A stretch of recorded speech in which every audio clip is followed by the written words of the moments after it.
ജോലിയില്ലാത്തവരെ, ജോലിക്ക് വേണ്ടി ട്രൈ ചെയ്യുന്നവർ, ജോലി നഷ്ടപ്പെട്ടവരെ, ഇൻ്റർവ്യൂവിന് വേണ്ടി പോകുന്നവരെ, ഇൻ്റർവ്യൂവിലേക്ക് പോകുന്നവരെ, ഓഫർ ലെറ്റർ വന്നതിന് ശേഷം വേറെ ഒന്നും വരാത്തവരെ, പണമടച്ചിട്ട് യൂണിവേഴ്സിറ്റിയിൽ നിന്ന് റെസ്പോൺസ് ഇല്ലാത്തവരെ, കമ്പനിയിൽ നിന്ന് റെസ്പോൺസ് ഇല്ലാത്തവരെ, കയ്യിരിക്കുന്ന പണവും പോയി ജോലിയുമില്ലാതെ മറ്റൊരു ജോലിക്ക് പോകാൻ പറ്റാതെ മനസ്സ് കുഴങ്ങുന്നവരെ, കിഡ്നി രോഗികളെയും കൂടി സമർപ്പിച്ച് പ്രാർത്ഥിക്കുന്നു. കിഡ്നി സൂക്ഷിക്കുന്നവരെ സംബന്ധിച്ച് പ്രാർത്ഥിക്കുന്നു. അവരെ കർത്താവ് സുഖപ്പെടുത്തുന്ന സന്ദേശമുണ്ട്. പ്രയാസം അനുഭവിക്കുന്ന സിസ്റ്റേഴ്സ്, ദൈവവിളിയിൽ പ്രയാസം അനുഭവിക്കുന്ന സിസ്റ്റേഴ്സിനെ ഈശോ കാണിക്കുന്നുണ്ട്. ദൈവവചനം കേൾക്കാൻ പറ്റാത്ത വിധം കാതുകൾ ബധിരമായി പോയവരെ കാണിക്കുന്നുണ്ട്. അവരെ കർത്താവ് സ്പർശിക്കുന്നുണ്ട്. സാമ്പത്തിക ബാധ്യതകൾ അകപ്പെട്ടിരിക്കുന്നവരെ, അത് തിരിച്ചടക്കാൻ മാർഗമില്ലാതിരിക്കുന്നവരെ, വസ്തു വിൽക്കാൻ പറ്റാത്തവരെ, വാങ്ങിക്കാൻ പറ്റാത്തവര്, വീടില്ലാത്തവര്, വഴിയില്ലാത്തവര്, പരീക്ഷയ്ക്ക് വേണ്ടി ഒരുങ്ങുന്നവര്, പരീക്ഷ എഴുതാനിരിക്കുന്നവര്, ഇന്റർവ്യൂ ടെസ്റ്റിനും പോകുന്നവര്, ജോലിക്ക് യാത്ര ചെയ്യാൻ പോകുന്നവര്, ഭവനത്തിൽ കലഹങ്ങൾ കൊണ്ട് പൊറുതിമുട്ടിരിക്കുന്നവര്, സങ്കടപ്പെട്ടിരിക്കുന്നവര്, പല മയക്കുമരുന്നിനും പലതരത്തിലുള്ള രഹസ്യമായ ബന്ധങ്ങൾക്കും അടിപ്പെട്ടതിൻ്റെ പേരിൽ ജീവിതത്തിൽ നിരാശ അനുഭവിച്ച് ഭാരം അനുഭവിക്കുന്നവര്, ഓരോരോ തരത്തിൽ വിഷമം അനുഭവിക്കുന്നവര്, നാട്ടിലേക്ക് വരാൻ പറ്റാത്ത രീതിയിൽ ജയിലിലായി പോയവര്, വിസ ബ്ലോക്കായി പോയവര്, പാസ്പോർട്ട് വിത്ത് ഹെൽഡായി പോയവര്, എല്ലാ സാങ്കേതികമായ ദുരിതങ്ങളെ വിഷമിക്കുന്നവര്, ബാങ്കിൽ നിന്ന് ലോൺ കിട്ടാത്തവര്, അതിനുള്ള തടസ്സങ്ങളുള്ളവര്, പഠനത്തിന് തടസ്സമുള്ളവര്, അവരുടെ ഓരോരോ ഉൽപ്പന്നങ്ങൾ വിറ്റഴിക്കാൻ മാർഗമില്ലാത്ത എല്ലാം കെട്ടിക്കിടക്കുന്നവര് യേശുവിന്റെ നാമത്തിൽ സ്തുതിക്കട്ടെ.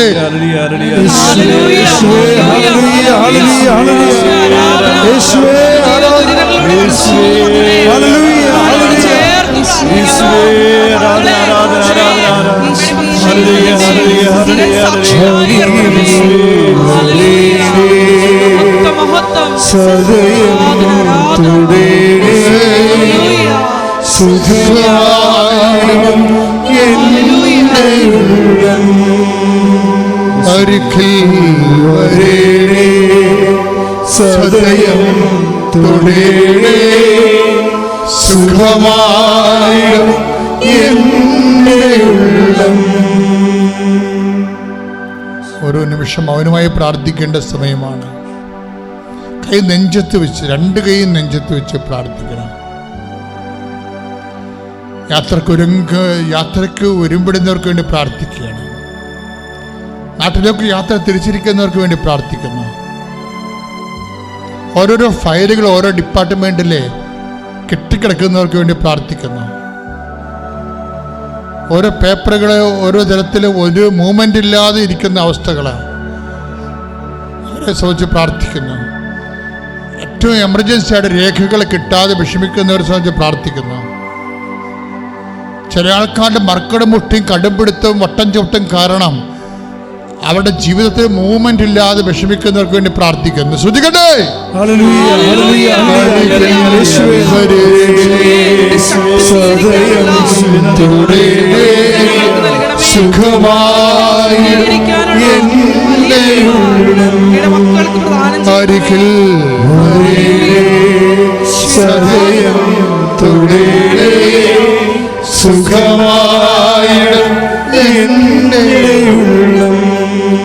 ആരാണ് കുരിശിന്റെ ചുവട്ടിൽ നിന്നത്? അപ്പോഴാ യോഹന്നാൻ അല്ലേ? അപ്പോഴാരായിരിക്കണം പുനരുദ്ധാനത്തിന് സാക്ഷിയാകേണ്ടത്? പിന്നെ എന്തോ എവിടെയോ ഒരു സ്പെല്ലിംഗ് മിസ്റ്റേക്ക് സംഭവിച്ചല്ലോ അവിടെ. നിങ്ങളെനിക്ക് എന്നെ മനസ്സിലാക്കിയത് നിങ്ങളെ ആരാണ് അന്ത്യത്താഴത്തിൽ കർത്താവിന് നെഞ്ചത്ത് കിടന്നത്? സ്വരത്തിൽ പറ. യോഹന്നാൻ. ആരാണ് കുരിശിൻ്റെ ചുവട്ടിൽ നിന്നത്? അപ്പോഴാരാണ് പുനരുദ്ധാനത്തിൻ്റെ സാക്ഷി ആകേണ്ടത്? പിന്നെന്താ പറ്റിയത്? പിന്നെ ആരാണ് ഇപ്പോൾ പുനരുത്ഥാന സാക്ഷി ആയിരിക്കുന്നത്? ആരാണ് ആദ്യത്തെ സാക്ഷി? Mary Magdalene. അതാണ് സംഭവം. എന്താണ് എൻ്റെ കണ്ടൻറ്റ്? ആ കണ്ടൻറ്റ് അവിടെയാണ് പ്രശ്നം. അതാണ് കണ്ടൻറ്റ്. മേരി മാഗ്ഡലിൻ്റെ ഒരു ഒറ്റ വർത്തമാനമാണ്, അല്ലെങ്കിൽ അവളുടെ മനസ്സിരിപ്പ് അതാണല്ലോ. അവളുടെ മനസ്സിരിപ്പാണ്. എന്താ കാര്യം? അവളുടെ മനസ്സിരിപ്പ് എന്താണ്? അവളോട് ആരും പറഞ്ഞിട്ടില്ലല്ലോ. യേശു പറഞ്ഞോ ഞാൻ ഉയർത്തെഴുന്നേൽക്കുമെന്നും എല്ലാം അവളോട് പറഞ്ഞു? ഒരിക്കലും പറഞ്ഞിട്ടില്ല. പറഞ്ഞ കക്ഷികൾ പത്രോസും യാക്കോബും യോഹന്നാനോടൊക്കെ പറഞ്ഞിരിക്കണേ. 4 പ്രാവശ്യം പറഞ്ഞിട്ടുണ്ട്. പാഷൻ പ്രഡിക്ഷൻസ് 4 പ്രാവശ്യം പറഞ്ഞു ഞാൻ ഉയർത്തെഴുന്നേൽക്കുമെന്ന്. അങ്ങനൊരു കാറ്റഗറിസം ഒന്നും മേരി മാഗ്ഡലിന് കൊടുത്തിട്ടില്ല. പക്ഷേ മേരി മാഗ്ഡലിനാണ് ചാടി പുറപ്പെട്ടിരിക്കണം ആദ്യം വെളുപ്പിനെ സുഗന്ധക്കൂട്ടുമായിട്ട്. ആരാണ് നേരത്തെ പോവുക, ആദ്യം എത്തുക? അതൊക്കെ എന്തൂസ്യാസത്തിൻ്റെ ഭാഗമാണ്. മനസ്സിലായില്ലേ? എന്തൂസ്യാസം എന്ന് പറഞ്ഞാൽ എന്താണ്? ദൈവം ഉള്ളിലുള്ള ആൾക്കാർ, സ്നേഹം ഉള്ളിലുള്ള എൻതേയോസ് എന്നാന്ന് വെച്ചാൽ ഗ്രീക്കാണ്. ഇൻ തേയോസ് ദൈവം, എന്തൂസിയാസം ദൈവം ഉള്ളിലുള്ള ആൾക്കാർ. ദൈവസ്നേഹ ക്രിസ്തു ഉള്ളിലിരിക്കുന്ന ആളാണ്. അതുകൊണ്ടാണ് ഇവൾ ചാടി വെളുപ്പിനെ ഇരുട്ടായിരിക്കുമ്പോൾ തന്നെ കല്ലറയിലേക്ക് പോണത്. അവിടെ നോക്കുമ്പോൾ കല്ലറയിലെ മുടിക്കല്ല് മാറിക്കിടക്കുന്ന കണ്ടിട്ട് അവൾ പത്രോസിനെയും യോഹന്നാനെയും വിളിച്ചുകൊണ്ട് ചെല്ലും. അവർ ചെന്ന് സംഭവങ്ങളെ കണ്ട് മനസ്സിലാക്കിയെങ്കിലും അവർ തിരിച്ചു പോരും. മനസ്സിലായില്ലേ? എന്നിട്ടും തിരിച്ചു പോരാൻ നിൽക്കുന്നത് ആരാ? Mary Magdalene. ഇതിലും തന്നെ ശരിക്കും പറഞ്ഞാൽ ഒരു ക്രിസ്തുവിനെയാണ് നിങ്ങൾ തിരക്കണമെങ്കിൽ ഇതാണ് മെത്തേഡ്. ഒരു മാഗ്ഡലിൻ മെത്തേഡാണിത്. എന്താണ്? ആദ്യമേ അന്വേഷിച്ച് പോവുക, അവസാനം വരെ അവിടെ നിൽക്കുക. ഇതെല്ലാം ഒരു ഇത് ഇവരെന്തെങ്കിലും പ്രാർത്ഥന ചൊല്ലിയിട്ടല്ല മേരി മാഗ്ഡലിൻ യേശുവിനെ കണ്ടുമുട്ടിയത്. അവളുടെ മനസ്സിലുള്ള ഒരു സമർപ്പണമാണ്. അവൾ കരഞ്ഞുകൊണ്ട് നിൽക്കുമ്പോൾ ഒരു മനുഷ്യൻ നിൽക്കണം. അത് തോട്ടക്കാരനാണെന്ന് മനസ്സിലാക്കി പറഞ്ഞു, പ്രഭു അങ്ങാണ് അവന്, എൻ്റെ കർത്താവിനെ അവരെടുത്തുകൊണ്ട് പോയി, അങ്ങാണ് അവനെ എടുത്തുകൊണ്ട് പോയെങ്കിൽ എന്ത് ചെയ്യണം? എന്നോട് പറയുക എവിടെയാണ് വെച്ചിരിക്കണമെന്ന്. ഞാൻ വന്ന് എടുത്തുകൊണ്ട് പോയിക്കൊള്ളാം. ഇത് ചെയ്യണ പ്രാർത്ഥനയാണ്, ചൊല്ലണ പ്രാർത്ഥനയല്ല. എല്ലാവർക്കും കൈ നനയാതെ ചുണ്ടിങ്ങനെ ചലിപ്പിച്ച് എന്തെങ്കിലും ദൈവത്തിൽ നിന്ന് അടിച്ചു മാറ്റാമെന്നുള്ള വ്യാമോഹം അങ്ങനെയുള്ള വിളക്കെല്ലാം മേരി മാഗ്ഡലിൻ തല്ലിക്കെടുത്തി കളയും. എന്താ കാര്യം? അവൾ പറയുന്ന വാക്കെന്താണ്? ഞാൻ ക്രിസ്തുവിനെ ഏറ്റെടുക്കാം. ഇത് പറയാൻ ചങ്കൂറ്റത്തോടെ ആര് പറഞ്ഞാലും അപ്പോൾ കർത്താവ് വിളിക്കുന്നതിൻ്റെ പേര് മറിയാം. അതെന്താണ് നിൻ്റെ പേരെങ്കിൽ അത് ദൈവം വിളിച്ചിരിക്കും. കൈയിടിച്ച് കർത്താവിനെ സ്തുതിക്കുക.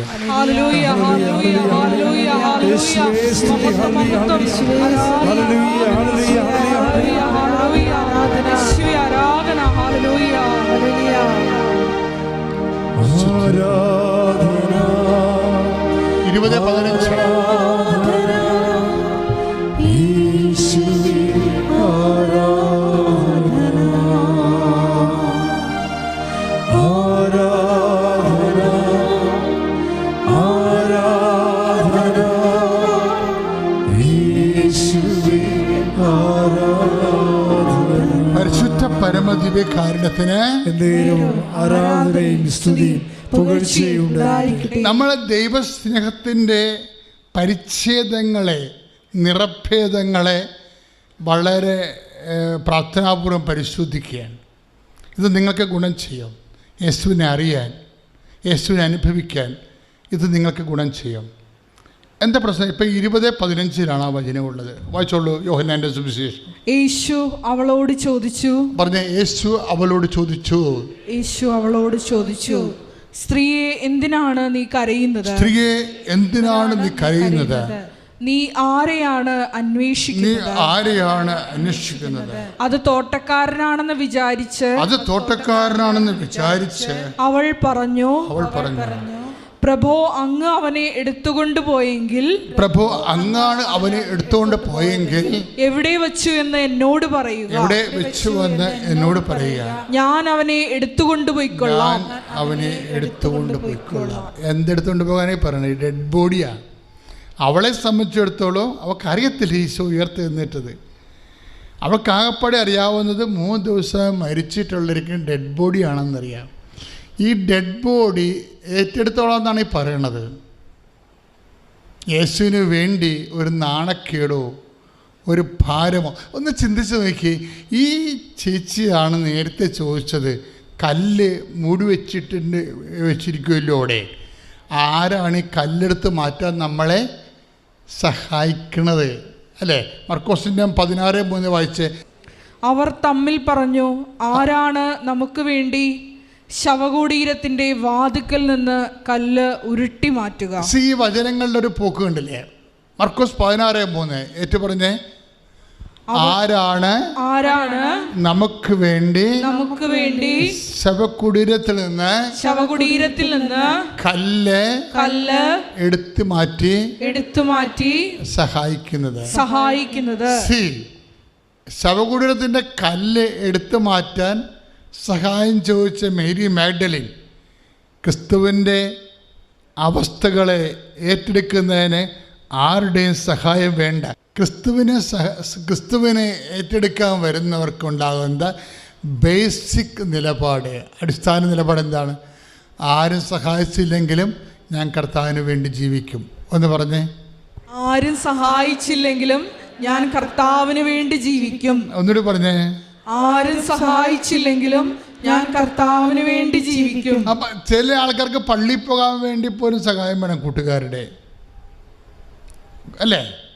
ചില ആൾക്കാർക്ക് എന്നോട് ചോദിക്കും, അച്ഛാ എന്ത് അമ്മയും മകളും കൂടി വരും ഇവിടെ കൗൺസിലിങ്ങിന് വേണ്ടി വരും. അപ്പോൾ അമ്മ പറയും, അച്ഛാ ഞങ്ങളുടെ നാട്ടിൽ കോളേജിൽ ഇവൾക്ക് അഡ്മിഷൻ കിട്ടും, ഇവൾക്കത് വേണ്ട എന്ന് പറഞ്ഞിട്ട് ഇവിടെ പറഞ്ഞ ബാംഗ്ലൂർ അഡ്മിഷൻ മതിയെന്നാണ് പറയണത്. അപ്പോൾ അതെന്താ വെച്ചാൽ അല്ലെങ്കിൽ എനിക്ക് പഠിക്കേണ്ട എന്നൊക്കെ ഇവൾ പറയണത് ഷാട്ടീവാണ്. എന്താ കാര്യം? ബാംഗ്ലൂരാണ്, കൂട്ടുകാരെല്ലാം അങ്ങോട്ടാണ് പോയിരിക്കുന്നത്. അതാണ് സംഭവം. അപ്പം നിൻ്റെ ജീവിതം ആരെയൊക്കെ അടിസ്ഥാനപ്പെടുത്തിക്കൊണ്ടാണ് നീ കണക്ക് കൂട്ടിയിരിക്കുന്നത്? നിൻ്റെ ജീവിതം ആരെയൊക്കെ അടിസ്ഥാനപ്പെടുത്തിക്കൊണ്ടാണ് നീ കണക്ക് കൂട്ടിയിരിക്കുന്നത്? അതായത് നീ ഇങ്ങനെ അവലംബിക്കുന്ന വ്യക്തികളെ ഓർക്കുക, ഇടയ്ക്ക് വെച്ച് നിന്നെ കൈ ഒഴിയും. ബൈ നോ മീൻസ് നിൻ്റെ ജീവിതകാലം മുഴുവൻ നീ പോണോടത്തെല്ലാം വരാൻ അവർക്ക് പറ്റുമോ? പക്ഷേ നീ പോണോടത്തെല്ലാം നിൻ്റെ കൂടെ വരാമെന്ന് ഒരാളെ പറഞ്ഞിട്ടുണ്ട്. I will be with you unto the last. വചനത്തിൻ്റെ ഫ്ലോ ക്യാച്ച് ചെയ്യാത്ത ഒത്തിരി പേരുണ്ട്. നിങ്ങളിത് ക്യാച്ച് ചെയ്യണമെങ്കിൽ ജീവിതകാലം മുഴുവൻ നിങ്ങൾ വേറെ ഒരു ഡിഫറെൻ്റ് ആളായിരിക്കും. ജോഷുവ 1:9 ശക്തനും ധീരനുമായിരിക്കണമെന്നും ഭയപ്പെടുകയോ പരിഭ്രമിക്കുകയോ ചെയ്യരുതെന്നും നിന്നോട് ഞാൻ കൽപ്പിച്ചിട്ടില്ലയോ? നിന്റെ ദൈവമായ കർത്താവ് നീ പോകുന്നിടത്തെല്ലാം നിന്നോട് കൂടെ ഉണ്ടായിരിക്കും. ഇത് കോൺഷ്യസ് ആണ്, അവയർനെസ്. ഉടമ്പടി നിനക്ക് നൽകുന്നത് ഈ അവയർനെസ് ശക്തിപ്പെടണം. ഒന്ന് കൈ ചോദിച്ചേ. പ്രാർത്ഥികർത്താവ് ദൈവമേ, അങ്ങയോട് ഉടമ്പടി ചെയ്തിരിക്കുന്ന എൻ്റെ ജീവിതത്തിലെ അങ്ങയുടെ സാന്നിധ്യം കുറച്ചുകൂടി അതിനെക്കുറിച്ച് ബോധവാന്മാരാകാൻ ബോധവതികളാകാൻ ഞങ്ങളെ അഭിഷേകം ചെയ്യണം. ദൈവം പ്രവർത്തിക്കുന്ന രീതികളെക്കുറിച്ചാണ് നമ്മളെപ്പോഴും കേട്ടുകൊണ്ടിരിക്കുന്നത്. ആ ഉടമ്പടി എടുക്കുന്നതിന് മുമ്പ് ഉടമ്പടി എടുക്കാൻ ഞാൻ എഴുതിയിട്ടില്ല, ഒന്നും ചെയ്തിട്ടില്ല. ആ ടൈമിന് എനിക്ക് അപ്പോൾ ഞാൻ ഉടമ്പടി എടുക്കാൻ പത്രം അപ്പം ഞാൻ പറഞ്ഞിട്ടുണ്ടായില്ല ഞാൻ ഉടമ്പടി എടുക്കൂലെന്ന്. അങ്ങനെ ഉടമ്പടി എടുക്കുന്നതിന് മുമ്പ് എനിക്കത് സാധിച്ചു കിട്ടി. പിന്നെ വർഷങ്ങളായിട്ട് ഞാൻ ഉടമ്പടി എടുക്കണതിന് മുമ്പ് തന്നെ ഇതൊക്കെയാണ്. ഞാനിവിടെ എനിക്ക് ഇവിടെ പ്രാർത്ഥനയൊക്കെ നടക്കുന്ന സമയത്താണ് വർഷം ഞാൻ ഓർക്കണില്ല. എനിക്ക് ഈ ഞരമ്പിൽ ചെവി കൃപാസനത്തിൽ ഞാൻ വരുമായിരുന്നു, പ്രാർത്ഥനയ്ക്ക് ഞാൻ വരുമായിരുന്നു, ഇവിടെ പ്രാർത്ഥിക്കുകയൊക്കെ ചെയ്യുമായിരുന്നു. അല്ലാണ്ട് ഉടമ്പടി എടുത്തിട്ടില്ല ഞാൻ. അപ്പം എന്താണ് എനിക്ക് ഈ ഓവർ ടെൻഷനാണെന്നാണ് പറഞ്ഞത്. എനിക്കറിയില്ല എന്താണെന്ന്. ഓവർ ടെൻഷനാണ്. അപ്പോൾ ബ്ലഡ് സർക്കുലേഷൻ ഇല്ലാണ്ട് വരുമ്പോൾ ഞാൻ പെട്ടെന്ന് വീഴും താഴേക്ക്. പിന്നെ എനിക്ക് ഒന്നും ഓർമ്മയൊന്നും ഉണ്ടാവില്ല. അങ്ങനെ ഒരു ഇതുണ്ടായിരുന്നു എനിക്ക്. അപ്പോൾ ഡോക്ടർ പറഞ്ഞാൽ വേറെ പ്രശ്നമൊന്നുമില്ല, ടെൻഷൻ അടിക്കരുതെന്ന് പറഞ്ഞു. പക്ഷേ എനിക്കും അറിയില്ല എന്താ കാര്യമെന്ന്. ഇടയ്ക്ക് ഞാൻ ഇങ്ങനെ വീഴും. അങ്ങനെ തന്നെ ഇവിടെ അനിയത്തിയും ചേച്ചിയും കൂടെയാണ് ഇവിടെ കൊണ്ടുവന്നത്. പിടിച്ചുകൊണ്ടാണ് വന്നത്. എനിക്ക് നടക്കാനൊന്നും പറ്റില്ല ഒറ്റയ്ക്ക്. പെട്ടെന്ന് ഞാൻ വീഴും. നമുക്ക് പറ്റൂ എങ്ങനെയെന്ന് പറയാൻ പറ്റൂല അത്. പക്ഷേ ഇവിടെ വന്ന് പ്രാർത്ഥന കൂടി ഞാൻ വന്നപ്പോൾ തന്നെ പിടിച്ചുകൊണ്ട് വന്ന് പോയപ്പോൾ ഞാൻ നന്നായിട്ട് നടന്ന് അന്നോട്ട് എനിക്ക് ഇതുവരെ ഒരു കുഴപ്പവും ഉണ്ടായിട്ടില്ല.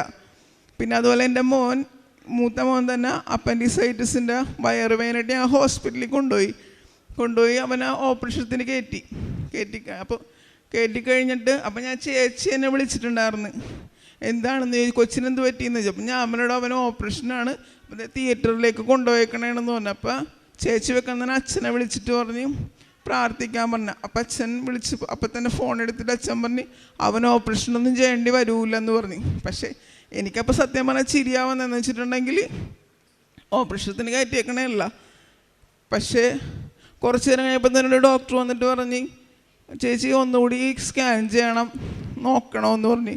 അങ്ങനെ കൊച്ചിനെ അപ്പം തന്നെ സ്കാൻ ചെയ്ത് കഴിഞ്ഞപ്പോഴില്ലേ ഓപ്പറേഷത്തിന് മറ്റേ അപ്പൻഡിസൈറ്റിസിൻ്റെ പുറത്തിങ്ങനെ ബൗളുകൾ പോലെ കൊഴുപ്പ് കൂടിയേക്കണതാണ്. അപ്പോൾ അത് ഇഞ്ചക്ഷൻ ചെയ്ത് നമുക്ക് മാറ്റാം, ഓപ്പറേഷൻ ചെയ്യണ്ടെന്ന് പറഞ്ഞു.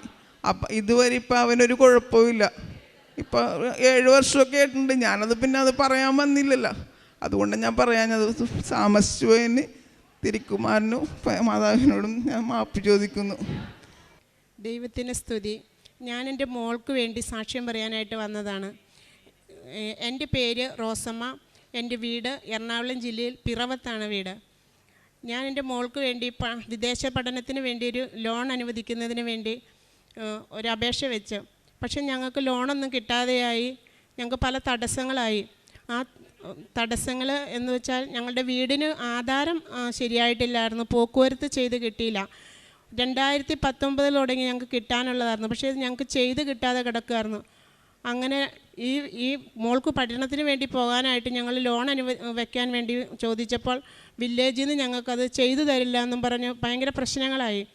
അപ്പം ഞങ്ങൾ താലൂക്കിലേക്ക് വിട്ടു. താലൂക്കിൽ ചെന്നപ്പം അവിടെ നിന്ന് താലൂക്കിലെ സാറ് പറഞ്ഞു ഞങ്ങൾക്കത് ഇപ്പോഴൊന്നും ചെയ്തു തരാൻ പറ്റില്ല, വർഷങ്ങൾക്ക് മുമ്പ് ഇവിടെ ഇരിക്കുന്ന ഓരോരുത്തരുടെ ആധാരമുണ്ട്, അതൊന്നും ഞങ്ങൾക്ക് ചെയ്തു തരാൻ പറ്റില്ല എന്ന് പറഞ്ഞു. അപ്പം ഞാൻ പല പ്രാവശ്യം അവരോട് പറഞ്ഞു എൻ്റെ മോൾക്കൊരു പഠനത്തിന് വേണ്ടി ഒരു ലോൺ എടുക്കാൻ വേണ്ടിയാന്ന് പറഞ്ഞിട്ടും അയാൾ സമ്മതിച്ചില്ല. അങ്ങനെ അത് കിട്ടാതെ വന്നപ്പോൾ ഞങ്ങൾ പല ബാങ്കുകളിലും അന്വേഷിച്ചൊരു ലോണിന് വേണ്ടി. ഈ ബാങ്കുകാരൊക്കെ പറയുന്നത് നമ്മുടെ വീടിനൊരു ആധാരം വേണം, അതുകൊണ്ട് അത് തരാൻ പറ്റില്ല എന്ന് പറഞ്ഞു. അങ്ങനെ ഇരിക്കുന്ന സമയത്ത് ഞങ്ങൾക്ക് സത്യത്തിൽ വീടിന് ഒരു വഴിയില്ല. വഴിയുള്ളത് ഞങ്ങൾക്ക് ആധാരത്തിലേക്ക് ഉൾപ്പെടുത്താത്തത് കൊണ്ട് ഞങ്ങൾക്ക് അതിനും ഒരു തടസ്സമായി. അങ്ങനെ ഞങ്ങൾ 7 ബാങ്കുകളിൽ കയറി ചോദിച്ചു, ആരും തരാൻ തയ്യാറായില്ല. അങ്ങനെ ഞങ്ങളുടെ മോളുടെ വിദേശ പഠനത്തിന് വേണ്ടി എല്ലാം IELTS എല്ലാം പാസ്സായി. അവൾക്ക് കാനഡയിൽ പഠിക്കാൻ വേണ്ടിയാണ്. കാനഡയിൽ നിന്ന് അവൾക്ക് പഠിക്കാനുള്ള കോളേജിൻ്റെ എല്ലാം കിട്ടിക്കഴിഞ്ഞപ്പോൾ ഞങ്ങളൊരു 7 ലക്ഷം രൂപ മോൾക്ക് വേണ്ടി ഫസ്റ്റ് സെമ്മിൽ അടയ്ക്കേണ്ടി വന്നു. അത് ഞങ്ങൾ വീട്ടിൽ നിന്നൊക്കെ ഉണ്ടാക്കി ഞങ്ങൾ അടച്ചു കഴിഞ്ഞപ്പോഴാണ് ഞങ്ങൾക്ക് ഈ ലോണിൻ്റെ പ്രശ്നം തരില്ല എന്ന് വന്നത്. അങ്ങനെ ഞങ്ങൾ ഒത്തിരിയും കരഞ്ഞ് പ്രാർത്ഥിച്ച് ചോദിച്ചിട്ട് ഞങ്ങൾക്ക് തന്നില്ല. അങ്ങനെ ഞങ്ങളുടെ പഞ്ചായത്ത് മെമ്പറോട് എന്ന് പറഞ്ഞപ്പോൾ മെമ്പർ പറഞ്ഞു അവിടെ ഒരു ബാങ്കിൽ നിന്ന് ഞങ്ങൾക്ക് ലോൺ പ്രൈവറ്റായിട്ട് തരാമെന്ന് പറഞ്ഞു. അങ്ങനെ ഞങ്ങളവരോട് 10 ലക്ഷം രൂപ വരെയും തരാമെന്ന് പറഞ്ഞു കഴിഞ്ഞപ്പോൾ ഞങ്ങൾക്ക് 10 ലക്ഷം കിട്ടിയാൽ പോരല്ലോ, ഞങ്ങൾക്കൊരു 18 ലക്ഷത്തിൻ്റെ മുകളിൽ മോൾക്ക് കയ്യിൽ വേണമെന്ന് തന്നെ. അങ്ങനെ തരാമെന്ന് പറഞ്ഞ് ഞാൻ 10 ലക്ഷമെങ്കിൽ 10 ലക്ഷം ഞങ്ങൾക്ക് തരട്ടെ എന്ന് ഞങ്ങൾ പറഞ്ഞുകൊണ്ട് അവരോട് ചോദിച്ചപ്പോൾ അവർ തരാമെന്ന് പറഞ്ഞതുകൊണ്ട് ഞങ്ങൾ ആ 7 ലക്ഷം മോൾക്ക് കോളേജിൽ അടയ്ക്കേണ്ടി വന്നു. എല്ലാം കഴിഞ്ഞപ്പോൾ അവർ പറയുകയാണ് ലോൺ തരില്ല, സ്ഥലം കാണിക്കണം, ഇതെല്ലാം പറഞ്ഞ് വഴി പ്രശ്നമാണെന്നൊക്കെ പറഞ്ഞ് അത് ക്യാൻസലായി. അപ്പോൾ ഞങ്ങൾക്ക് നിരാശയായി. കാരണം ഞങ്ങളുടെ 7 ലക്ഷം രൂപ അടച്ചത് ഞങ്ങൾക്ക് പോകും, പിന്നെ മോൾക്ക് പഠിക്കാൻ പോവാതെയായി. ഞങ്ങൾ പലരോടും ചോദിച്ചു നോക്കി, പക്ഷെ ആരും തയ്യാറായില്ല. പക്ഷെ ഞങ്ങൾക്കൊരു ചെറിയൊരു വണ്ടി ഉണ്ടായിരുന്നു. ഞങ്ങൾ ആ സ്ഥലത്തിൻ്റെ ഉടമയോട് ചോദിച്ചു, ഞങ്ങൾക്ക് ആ സ്ഥലം വഴി ഒന്ന് എഴുതി തരാമോ എന്ന് ചോദിച്ചപ്പോൾ ആ സ്ഥലത്തിൻ്റെ ഉടമ പറഞ്ഞു, അതിപ്പോൾ തരാൻ പറ്റില്ല, നിങ്ങൾ നിങ്ങളുടെ ചെറിയ വണ്ടിയാണ് പണിക്ക് കൊണ്ടുപോകണേ, അപ്പോൾ അത് രണ്ടും നിങ്ങൾ വിൽക്കാൻ പറഞ്ഞു. ഞങ്ങൾക്കത് വിറ്റാലൊന്നും ഞങ്ങൾക്ക് പൈസ കിട്ടില്ലല്ലോ. അപ്പം ഞങ്ങൾ ദൈവത്തോട് വീണ്ടും പ്രാർത്ഥിച്ചു. അങ്ങനെ ഞങ്ങൾ പഞ്ചായത്ത് മെമ്പറോട് എന്ന് പറഞ്ഞപ്പോൾ അവിടെ ഒരു ചേച്ചിയായിരുന്നു പഞ്ചായത്ത് മെമ്പറായിട്ടിരിക്കുന്നത്. പുള്ളിക്കാരി ഞങ്ങൾക്ക് പെട്ടെന്ന് തന്നെ എന്നോട് പറഞ്ഞ് ചോദിച്ചു കഴിഞ്ഞപ്പം ബാങ്കുകാർ തരില്ല എന്ന് പറഞ്ഞു കഴിഞ്ഞപ്പോൾ പുള്ളിക്കാരി എന്നോട് പറഞ്ഞ് പെട്ടെന്ന് തന്നെ മൊബൈലെടുത്തിട്ട് കൃപാസനത്തിൻ്റെ ഒരു സാക്ഷി എനിക്ക് തന്നു. വഴിയെക്കുറിച്ചുള്ളൊരു സാക്ഷി എൻ്റെ മൊബൈലിലേക്ക് പെട്ടെന്ന് എഴുതി ഇട്ട് തന്നു. എന്നോട് പറഞ്ഞു വഴിക്ക് വേണ്ടി പ്രാർത്ഥിച്ചുകൊണ്ടിരിക്കുകയെന്ന് പറഞ്ഞു. പിറ്റേ ദിവസം എനിക്ക് തോന്നി കൃപാസനത്തിൽ വന്നാൽ എനിക്കിത് കിട്ടും, എനിക്ക് നല്ല അമ്മ എൻ്റെ കൂടെ ഉണ്ട് എന്ന് ഞാൻ പൂർണ്ണമായിട്ട് അങ്ങ് വിശ്വസിച്ച്. അങ്ങനെ ഞാൻ കൃപാസനത്തിൽ വന്ന് ഈ ഡിസംബർ 10 ഞാൻ കൃപാസനത്തിൽ വന്ന് പ്രാർത്ഥിച്ച്. പിറ്റേ ദിവസം എനിക്ക് വീട്ടിൽ ചെന്നപ്പോൾ തോന്നി എനിക്ക് കൃപാസനത്തിൽ വന്ന് ഉടമ്പടി ചെയ്യണമെന്ന്. അങ്ങനെ ഞാൻ വീട്ടിൽ എൻ്റെ മോളോടും എൻ്റെ ഹസ്ബൻഡിനോടും പറഞ്ഞു എനിക്ക് കൃപാസനത്തിൽ ഒന്നുകൂടെ പോകണമെന്ന് പറഞ്ഞു. പക്ഷേ എനിക്ക് തന്നെ വരാനൊരു പേടി. ഇത്രയും അകലെ വന്നിട്ട് ഞാൻ എങ്ങനെ ഉടമ്പടി എടുത്ത് എൻ്റെ വീട്ടിലെത്തുമെന്ന് എനിക്കറിയില്ലാത്തതുകൊണ്ട് എനിക്ക് അതും ഒരു ഭയമായിരുന്നു.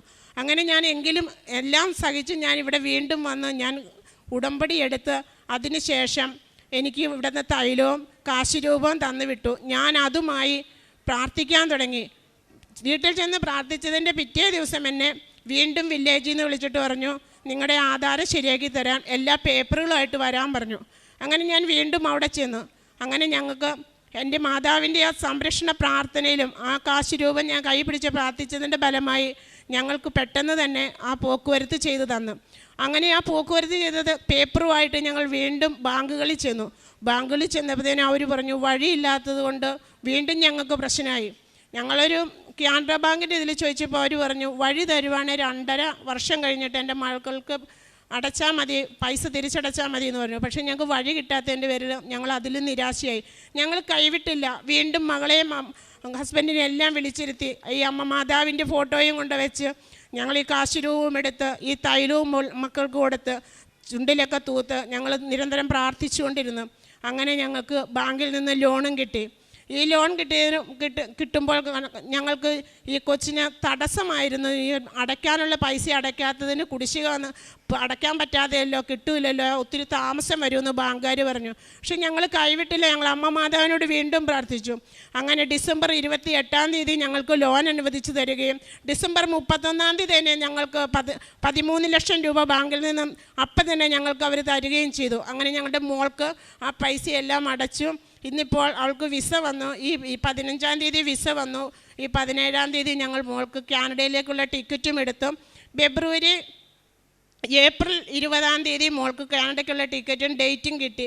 അത് ദൈവത്തിനോട് ഞങ്ങൾ നന്ദി പറയുന്നു. അമ്മ മാതാവിൻ്റെ സാന്നിധ്യം കൊണ്ട് മാത്രമാണിത് സാധിച്ചതെന്നും ഞങ്ങൾ പൂർണ്ണമായും ഞാനും എൻ്റെ കുടുംബവും വിശ്വസിക്കുന്നു. എൻ്റെ പേര് മഞ്ജു. ഞാൻ കോട്ടയം ജില്ലയിലെ അമരകര എന്ന് പറഞ്ഞ സ്ഥലത്തു നിന്നാണ് വരുന്നത്. ഞാൻ കൃപാസനത്തിൽ ഉടമ്പടി എടുക്കാനായിട്ട് വന്നത് 2022 ഓഗസ്റ്റ് മാസം 19 ഇവിടെ ഉടമ്പടി എടുക്കാൻ വരാനുണ്ടായ കാരണം ഞാൻ കുവൈറ്റിൽ നേഴ്സായിട്ട് വർക്ക് ചെയ്യുകയായിരുന്നു. ഞങ്ങൾക്ക് അവിടെ കോവിഡ് വന്നതിന് ശേഷം നേഴ്സുമാർക്കെല്ലാം ലോക്ക്ഡൗൺ കാരണം 3 വർഷത്തേക്ക് ലീവ് കൊടുക്കുന്നുണ്ടായിരുന്നില്ല നാട്ടിൽ വരാനായിട്ട്. അപ്പം 2019 ശേഷം 2022 ഞങ്ങൾക്ക് മിനിസ്ട്രിയിൽ നിന്ന് ലീവ് എഴുതാനുള്ള പെർമിഷൻ കിട്ടിയത്. അപ്പോൾ 2022 ജനുവരിയിൽ ഞങ്ങളോട് പറഞ്ഞു ഈ വർഷം നാട്ടിൽ ലീവിന് പോകേണ്ടവരെല്ലാം ലീവിന് അപ്ലൈ ചെയ്തോളാൻ പറഞ്ഞു. അങ്ങനെ ഞാൻ ജൂലൈയിലേക്ക് നാട്ടിൽ വരാനായിട്ട് ലീവിന് അപ്ലൈ ചെയ്തു.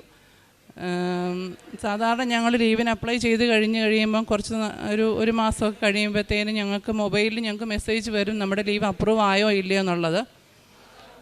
അപ്പം എൻ്റെ ഫ്രണ്ട്സിനൊക്കെ ലീവ് അപ്രൂവ് ആയെന്ന് പറഞ്ഞ് മെസ്സേജ് വന്നു. മെയ് മാസം അവസാനമായിട്ടും എനിക്ക് മാത്രം ഒരു മെസ്സേജും വന്നില്ല. എൻ്റെ ലീവ് അപ്രൂവ് ആയോ ഇല്ലയോ എന്ന് എനിക്കറിയത്തില്ല. ഞാൻ ഓൾറെഡി ഫാമിലി ആയിട്ട് നാട്ടിലോട്ട് പോരാനായിട്ട് ടിക്കറ്റ് എല്ലാം എടുത്തു. കുട്ടികളൊക്കെ ആണെങ്കിലും 3 വർഷത്തിന് ശേഷം നാട്ടിൽ വരാൻ വേണ്ടി നോക്കിയിരിക്കുകയാണ്. അപ്പോൾ ലീവ് അപ്രൂവ് ആവാത്തതിൻ്റെ പേരിൽ എല്ലാവർക്കും ഭയങ്കര സങ്കടമായി. അപ്പം ഞാൻ ഞങ്ങളുടെ മിനിസ്ട്രിയുടെ ഓഫീസിൽ പോയി ഇതിൻ്റെ കാരണം എന്താണെന്ന് അന്വേഷിക്കാനായിട്ട് ചെന്നു. അവിടെ ചെന്നപ്പോൾ അവർ പറഞ്ഞു നിൻ്റെ ഫയലിൽ ഞങ്ങൾ ചെക്ക് ചെയ്യട്ടെ, നീ അപ്ലൈ ചെയ്തിട്ടുണ്ടോ എന്ന് ചെക്ക് ചെയ്യട്ടെ എന്ന് പറഞ്ഞ് അവർ ഫയൽ നോക്കി. ഫയൽ നോക്കുമ്പോൾ എൻ്റെ ഫയൽ അവിടെ കാണുന്നില്ല. അപ്പോൾ പല ഡിപ്പാർട്ട്മെൻറ്റിൽ കൂടെ അവർ പോയി നോക്കി എൻ്റെ ഫയൽ എവിടെയാണെന്ന് ഒരിടത്തൊന്നും കിട്ടിയില്ല. അപ്പോൾ അവർ വന്ന് പറഞ്ഞു, ഇന്ന് നിൻ്റെ ഫയൽ കാണുന്നില്ല, എവിടെയെങ്കിലും വെച്ചിട്ടുണ്ടാവും, നീ നാളെ വാന്ന് പറഞ്ഞ് തിരിച്ചു വിട്ടു.